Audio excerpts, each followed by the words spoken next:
नमस्कार, आप देख रहे हैं वन इंडिया के साथ चुनाव परिणामों की एक झलक, जिसमें हम सभी राज्यों की चर्चा कर रहे हैं, लेकिन दो राज्यों पर सबसे ज़्यादा फोकस शिफ्ट हो गया है। उसका बड़ा कारण है अप्रत्याशित चुनाव के नतीजे।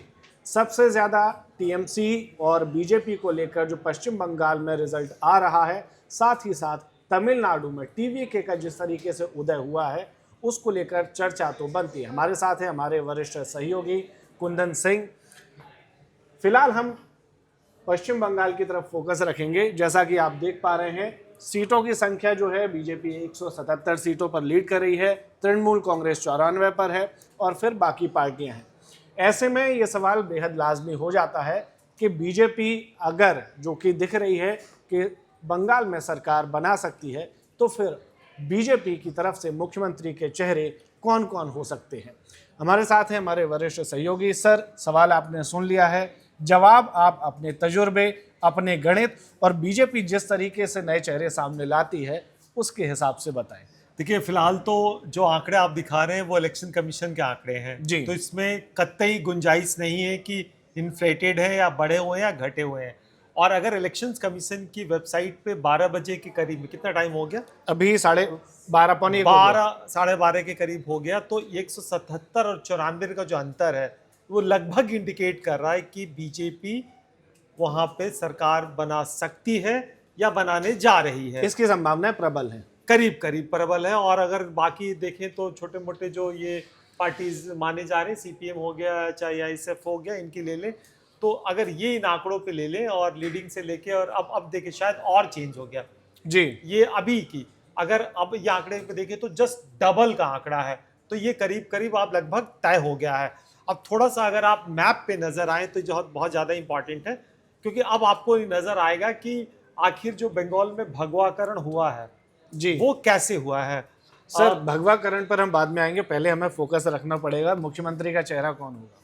थोड़ा इंतजार कर लीजिए, लेकिन मुझे लग रहा है कि सरप्राइज होगा जी। और जिस तरीके का ट्रेंड सर, रहा है। संभावनाओं पर तो बात की जा सकती है। देखिए, अगर कोई फीमेल कैंडिडेट्स की बात करें तो बीजेपी में राज्य के स्तर पे कोई बड़े चेहरे तो नहीं रहे जिनका एक अपना प्रोमिनेंट स्थान रहा है, लेकिन वो तो दिल्ली में भी नहीं थे। दिल्ली में नहीं थे, बहुत सारे स्टेट्स में नहीं थे। दिल्ली में कैसे पार्षद को उठा के वहाँ पे उन्होंने बना दिया गया, तो अगर वहाँ पे प्रोमिनेंट चेहरों की बात करें तो कई आपको चेहरे नजर आएंगे जी। आप रूपा गांगुली हैं, रूपा गांगुली एक्ट्रेस हैं, बीजेपी में बहुत एक्टिव रही है, राज्यसभा की सांसद रही हैं।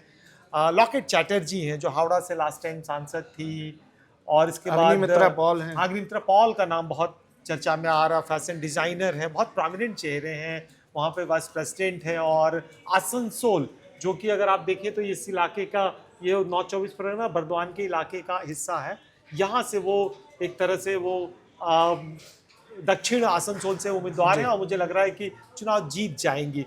इसके अलावा देवश्री राय चौधरी जो इससे पहले मंत्री थी केंद्र में, वो भी हो सकती है। तो मुझे लग रहा है कि बहुत सारे नाम आ सकते हैं। संभावनाएं किसकी ज्यादा, महिला या पुरुष? हमको लग रहा है कि ममता बनर्जी के कार्ड के लिए, और जिस तरीके से ममता बनर्जी का एक ऑरा है, और पश्चिम बंगाल में ममता या फीमेल वोट बहुत इंपॉर्टेंट रोल प्ले कर रहा, तो मुझे लग रहा है कि एक दबाव होगा कि ममता की कार्ड के लिए एक महिला मुख्यमंत्री जिस तरीके से दिल्ली में हुआ था, आतिशी तब सिटिंग सीएम थी उस टाइम पर, शीला केजरीवाल के आतिशी के विकल्प के तौर पे उन्होंने रेखा गुप्ता को लाया गया, ताकि ये मैसेज भी जा सके कि वुमेन का रिप्लेसमेंट अगर आएगा तो वुमेन ही आएगी। तो यहाँ पर एक बड़ा सवाल हो जाता है, अगर पुरुष चेहरे होते हैं तो कौन कौन से होंगे? तो पुरुष में कई नाम हैं उनके पास। दिलीप घोष का नाम आप ले सकते हैं, जो कि स्टेट के प्रेसिडेंट हैं ऑलरेडी करके।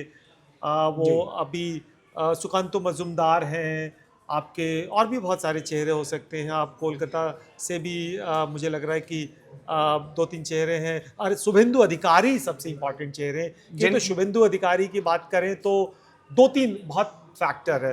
पिछले 5 साल में अगर ममता से सीधी किसी ने फाइट ली तो शुभेंदु अधिकारी है। और शुभेंदु अधिकारी जो बहुत इंपॉर्टेंट है कि वो नंदीग्राम उनका इलाका जो ममता को हराया था जी, इस बार उन्होंने भवानीपुर में आके चैलेंज किया ममता को, और कांटे की टक्कर दी। और मुझे लग रहा है कि शुरुआती दौर में बहुत सारा आपने देखा कि कई बार एक ममता पीछे चल रही थी, हालांकि वो चुनाव जीते ना जीते, लेकिन ममता को उनके गढ़ में घेरने के लिए ये बहुत इंपॉर्टेंट होता है कि आप बड़े नेताओं को आप उनके इलाके में उलझा के रख लें।